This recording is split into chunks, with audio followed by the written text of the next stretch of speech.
अब हम बात करें सेकेंड स्टेप के क्वेश्चन की। एक प्रैक्टिकल क्वेश्चन देख लेते हैं ताकि हम थर्ड स्टेप को समझें और उसके बाद फुल फ्लेज ऑपरेटिंग एक्टिविटी कर पाएं।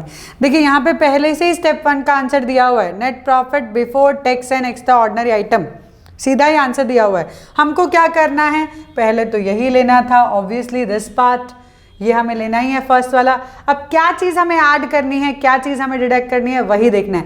हम क्या लिखेंगे, adjustment for non cash and non operating items, लिखा adjustment for non cash and non operating items. उसके नीचे अब हम इन सब चीज़ों को प्लस माइनस करेंगे। डेप्रिसिएशन नॉन कैश एक्सपेंस है, इसीलिए इसे हम ऐड करेंगे। Interest on borrowings, interest on borrowings हमने दिया है ना, इंटरेस्ट हमने पे किया है, तो ऑब्वियसली एक्सपेंस है हमारा जो कि नॉन ऑपरेटिंग है, ये फाइनेंसिंग से रिलेटेड है, इसीलिए इसे भी हम ऐड करेंगे। गुडविल अमोर्टाइज्ड, गुडविल कम हो गई है तो ऑब्वियसली मेरा प्रॉफिट कम हो गया है, मुझे वापस उसको रिवाइव करना पड़ेगा क्योंकि ये नॉर्मल कोर्स ऑफ बिजनेस नहीं है, इसीलिए इसे भी ऐड करेंगे। Loss on sale of machinery, loss on sale of machinery, machine sale करना बिजनेस का काम नहीं है, वो इन्वेस्टमेंट एक्टिविटी है, उसमें अगर कोई पैसा चला जाता है तो उसको भी वापस ऐड करेंगे क्योंकि ये इन्वेस्टिंग एक्टिविटी की वजह से गया है। Premium on redemption of debenture, आप प्रीमियम पे रिडीम कर रहे हो डिबेंचर्स को, premium on redemption of debenture, आप एक्स्ट्रा दे रहे हो फाइनेंसिंग में, फाइनेंसिंग एक्टिविटी है डिबेंचर्स, उसमें एक्स्ट्रा दे रहे हो तो वो तो ऑपरेटिंग नहीं है, एक्सपेंसेस ऐसे जो हमारे ऑपरेटिंग नहीं है, इसलिए उसको हम ऐड करेंगे। Interest and dividend received, received word आया ना, तो मतलब हमने कोई इन्वेस्टमेंट की थी, उससे हमारे पास पैसा आया है, ठीक है, तो हमें ये इनकम रिसीव हुई है जो कि ऑपरेटिंग नहीं है, वो इन्वेस्टिंग है, साफ पता चल रहा है, इन्वेस्टमेंट, इसीलिए हम इसे डिडक्ट करेंगे, माइनस करेंगे। Profit on sale of investment, again investment क्या है, इन्वेस्टिंग एक्टिविटी, इन्वेस्टिंग एक्टिविटी की वजह से अगर प्रॉफिट हो, इनकम आए तो उसको हम डिडक्ट करेंगे। मतलब ये वाले 4 पार्ट, ये जो हमारे हैं 4, that sorry not 4, even this one also, premium also, ये हम लिखेंगे add, then will write all this, यहाँ हम लिखेंगे less, then will write all this, and then यहाँ पे हम इसका अमाउंट निकालेंगे, ठीक है, इसको हम माइनस करेंगे, इसको हम माइनस करेंगे, जो भी अब आएगा हमारा लास्ट वाला पार्ट ऑपरेटिंग, बीच में यहाँ पर एक चीज लिखना मत भूलना, adjustment of non cash and non operating items, यहाँ पे लिखना है एडजस्टमेंट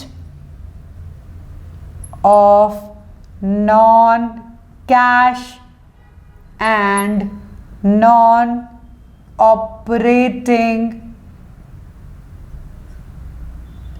आइटम्स, ओके, वो लिखा, उसके बाद ये ऐड करना है, ये डिडक्ट करना है, then you will get operating profits, operating profit before working capital, working capital changes, ठीक है। सो आप आ गए अपने आंसर सेकंड वाले स्टेप पे, ठीक है। चलिए ऐड कर लेते हैं, डिडक्ट कर लेते हैं, थोड़ा सा अमाउंट ऐड लेस कर लेते हैं। यहाँ तक हमारा ऐड होगा 0 0 0 0, लास्ट तो 0 ही है, सेकंड वाला भी 0 ही है, थर्ड 5 4 9 9 प्लस 3 12, 12 का 2 1 यहाँ आएगा। चलिए फोर्थ वाला देख लेते हैं, 3 5 5 plus 1 6 6 plus 8 that is 14, 14 plus 9, rather 14 plus 18 कर लेते हैं, थोड़ा इजी रह जाएगा। 14 प्लस 18 विल बी 32, 32 प्लस 3 35, 35 का 5, यहाँ पे हम 3 लेंगे, देन वी हैव फिफ्थ वाले पार्ट पे, तो ये 3 प्लस 2 5 9 और तो कुछ नहीं है ना, 5 plus this is 9 and then इस वाले पार्ट पे तो यही है 2, सो 2,95,000 प्लस करने के बाद डिडक्ट क्या करना है इसमें से 0 0 and then this is 8, this is 9 1, इसको डिडक्ट करेंगे तो हमारा अमाउंट आ गया operating profit before working capital changes. Second part है, ध्यान दो, इसमें से बहुत सारी चीजें दी हुई हैं, क्या ऐड करना है क्या less, non operating non cash expenses add, non operating non cash income deduct, simple है। ये सेकेंड स्टेप हमारा। फर्स्ट पे net profit before tax and extraordinary item तुमने किए हैं, बहुत सारे सम करवाए हैं, देख लो अच्छे से, समझ लो, फिर ये सेकंड स्टेप करेंगे। अब हम थर्ड स्टेप समझ लेते हैं, उसके बाद एक ऑपरेटिंग का फुल फ्लेज सम करेंगे, एक नहीं 2-3 करेंगे, डोंट वरी, ताकि आपको ऑपरेटिंग अच्छे से समझ में आ जाए। यही तो मेन पार्ट है कैश फ्लो का। तो ऑपरेटिंग आ गया तो कैश फ्लो तो ऑटोमेटिकली हो जाएगा। ठीक है, तो करते जाओ, प्रैक्टिस करना बहुत ज़रूरी है।